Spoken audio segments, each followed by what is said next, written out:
Hi, everybody, and welcome to the Threat Show, where we talk about interesting threats that are starting to emerge out in the news today. I'm Robert Wagner, and I'm broadcasting this week from GurCon in sunny Grand Rapids, or maybe not so sunny today. And with me, I've got... Hi, I'm Darian Kinland. Yep. And also as a special guest, I have Chris Wilder from TAG. Chris, why don't you introduce yourself? Hi, Chris Wilder. I'm a senior analyst and research director at TAG Cyber. We're an industry analyst firm that typically helps enterprises and vendors to understand cybersecurity and understand how to protect their enterprise. Fantastic. And Chris's team does a great job with research, so he's offered to join in on the call this week and give us some insight from his team as well. So with that, Darian, what do we got going on this week? Yeah, there's quite a bit of different mix of issues, vulnerabilities, and threats, honestly. Some new and some old, and a lot of resurgence in topics that we've covered from past weeks, ironically. Yeah, perfect for Halloween. We've got some ghosts haunting us again from the past. So Let's jump into this first one. We've got some Exchange stuff going on here. What's this? Yeah, so we covered in past sessions that there's two new zero-day vulnerabilities within Microsoft Exchange, right? And as we mentioned in the past, Microsoft was a little bit unsure about the mitigation guidance, right? They would, suggest, hey, this is what you would do to deploy the fix in case you can't deploy a patch yet. Unfortunately, it didn't. The original fix didn't work correctly. Then they So you went through all the trouble to make the mitigation, and then you're like, wah wah. Right. Exactly. So what's happened now is this window of uncertainty and vulnerability has been, as expected, exploited by a number of different threat groups. One of which has been able to successfully deploy Lockbit ransomware onto vulnerable Exchange servers. So this is kind of the next stage of this. The real question will be whether or not other, malware groups or threat groups follow suit. I think it's really a matter of time. And if anything, this should be yet even more reason to deploy this patch to Exchange out of band. Yes, patch and start backing up those Exchange servers as regularly as you can, unless you can afford to lose all of your email. I mean, what's worse that could happen? Right. It's email servers are the big game nowadays for whatever reason. This is interestingly unusual for us because normally we see smaller enterprises that typically are hit with these vulnerabilities because they don't have the resource or the know-how or the background to be able to go off and patch these. Now pretty much everybody's moved to Office 365 into the cloud. And so it just said, well, that's Microsoft's problem now. So it's a lot of the big guys, especially the financial services and the highly regulated enterprises are the ones that are really, they're very concerned about this. Interesting. And that's because they're still running on-prem? Yep. Yeah. And it makes sense. It's the whales on the beach and start to stink. The mitigation here is simple, though. Patch your server, get it done. Yeah. I know it's going to be a pain in the butt in some cases, but we got to get the patches pushed out. Well, yeah, that's number one piece of advice we give. So what's next, Darian? Yeah, so Fortinet's confirmed again that the vulnerabilities that they previously talked about have been actively exploited by a number of different threat groups. So in case you didn't have a reason before to out-of-band deploy patches to any Fortinet networking infrastructure you might have, this is, again, yet another reason to deploy that ASAP, potentially out-of-band, so that you're no longer giving attackers a foothold into your, in many cases, production, test, dev environments where you could have this type of gear deployed. So this includes not only their switches, but also VPN concentrators as well. Quite frankly, it's just another way for an attacker to start enumerating, what choice infrastructure to really go after if they're able to get into and see the internals of your production environment. Right. Yeah. So they can get an entire lay of the land. They'll probably build a better network diagram than you have yourself. And they'll be able to poke their way through your environment pretty quickly. So, wow. So a lot of versions impacted here, a lot of devices impacted here. This is an interesting one because, a lot of organizations typically don't know how to patch hardware either. So, and, there's no virus protection on a firewall. So, their operating system runs way too light to run any sort of protection like that. So you mean you don't just take the CD and put it in the router and that's how you patch it? That's yeah. Cool. So yes, make sure you have someone on staff, or if you outsource this to a third party, make sure that they know how to update the firmware on your hardware. It like Chris pointed out, is a little more difficult than patching an OS in some cases, but you need to get this done. Absolutely. So third on our list is focused around another email-based threat vector. In case you've got a organization that says, you know what, I'm done with Exchange, let's move off of it onto something else. They might go with Zimbra, which is the open source version of Microsoft Exchange. Yeah. Unfortunately, though, there is yet another vulnerability within this stack focused around processing untrusted email attachments. If you recall, a couple of weeks back, we talked about how Zimbra failed to properly parse and analyze, I think it was tar archives. Yes. In email attachments. Well, this latest vulnerability follows that same vector, just focused around malicious Java attachments, believe it or not. So by simply sending an email to someone's mailbox that's being processed by Zimbra, if the email contains a malicious Java attachment, that code will get executed on the Zimbra server, giving the attacker full control of the Zimbra server. Again, not good. No. And this particularly can impact some of smaller organizations who, if Exchange was just too expensive or whatever, but they still want their users who want their Outlook client. This is one of the solutions they'll put in place to save money, but still provide the users the experience they're used to. So funny thing so we've got several ghosts taunting us, Java and Zimbra. But this is one, patch for sure, but you could also block Java attachments at the gateway, right? I can't see a legit reason for Java attachments to be coming through in the first place. Right. It kind of opens the door to, all right, we've now seen two different vulnerabilities focused on Zimbra processing email attachments, right? Is this particular well dry now, right? Are there right? We'll see. I would not be surprised if in another week or so we encounter and report on yet another vulnerability dealing with some other bizarre attachment type that Zimbra supports and processes. So right, which is a pattern we've seen before, right? You've predicted this before. Yeah, absolutely. So to your point, limiting the attachment types that the email server even processes or allows could be a great, strategic mitigation to dealing with this category of problem. Right on. And Chris, what does your team usually see in patterns like this, where somebody finds a vuln and then all of a sudden it seems that a whole bunch of other people find additional ones in the same code? What we've seen, especially with Zimbra users, they tend to be more sophisticated IT teams, just because most organizations go with Microsoft because it's easy, and sure. A lot of times it comes down to religious war.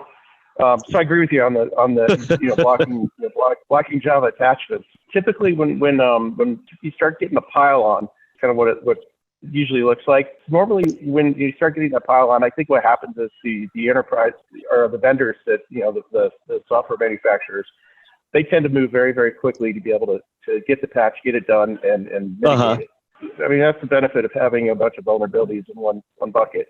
Zimbra has a tough time prioritizing. Cool. What's next, Darian? Yeah, so fourth on our list is a threat group called Polonium. Now, this particular group has been covered by Microsoft earlier this year, but ESET's followed up with their analysis of this group, primarily uncovering that they're based out of Lebanon, partially funded by Iran, going after firms in Israel, focused on IT, law, communications, media, the like. It's interesting because the tool set that Polonium uses is unique. It's not previously known. and they're focused on large scale, I would say, wholesale information theft, specifically against cloud storage services that most small and medium-sized organizations likely use. So we're talking about Dropbox, OneDrive, Box.com, FTP servers. These are all different, cloud storage systems that typically organizations use where they store their sensitive data. In this case, Polonium's built custom malware to go after and steal data in those corresponding platforms very easily. And probably without an easy way to detect that they're stealing things, right? I mean, once they get in, you're probably not going to notice that theft. Right, exactly. So, this is not the first type of malware that gets deployed. They'll deploy other malware to kind of get a foothold into an employee's computer system, right?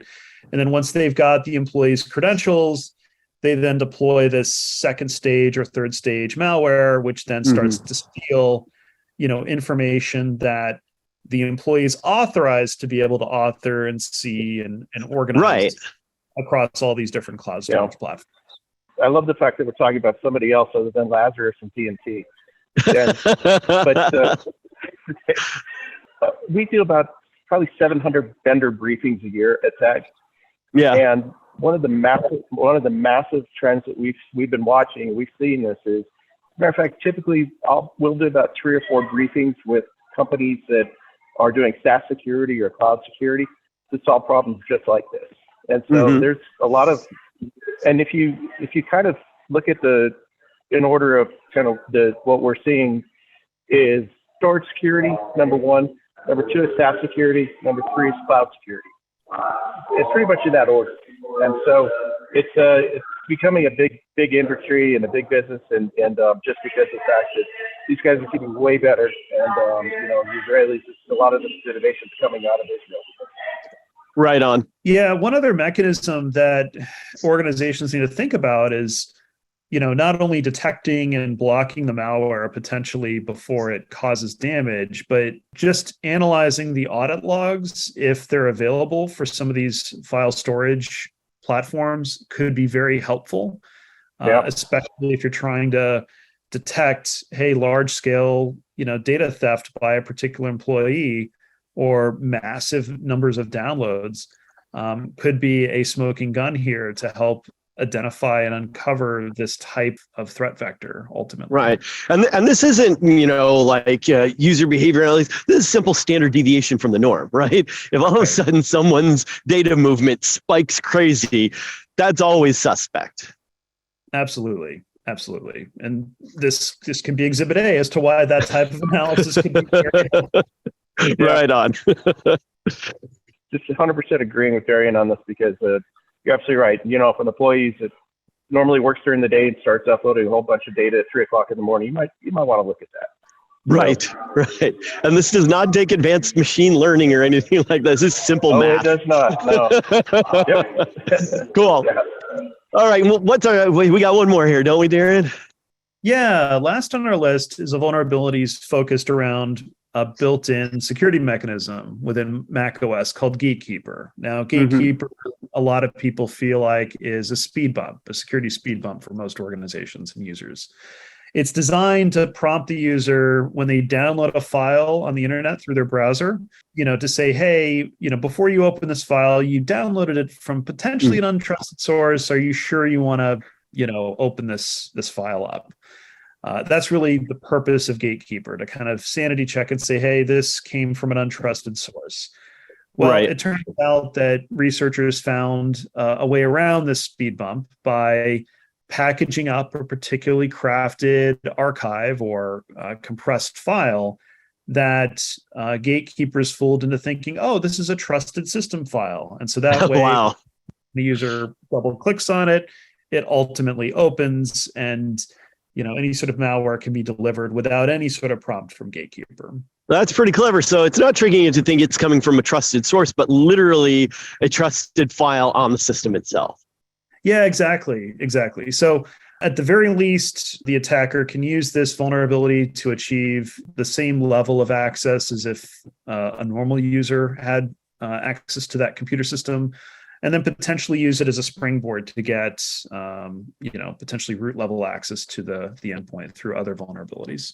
Pretty scary. Of course, the other well-known way around Gatekeeper is most users don't read that pop-up anyway, and they click yes immediately. That's why I'm saying, look, this is speed bump test, right? Exactly.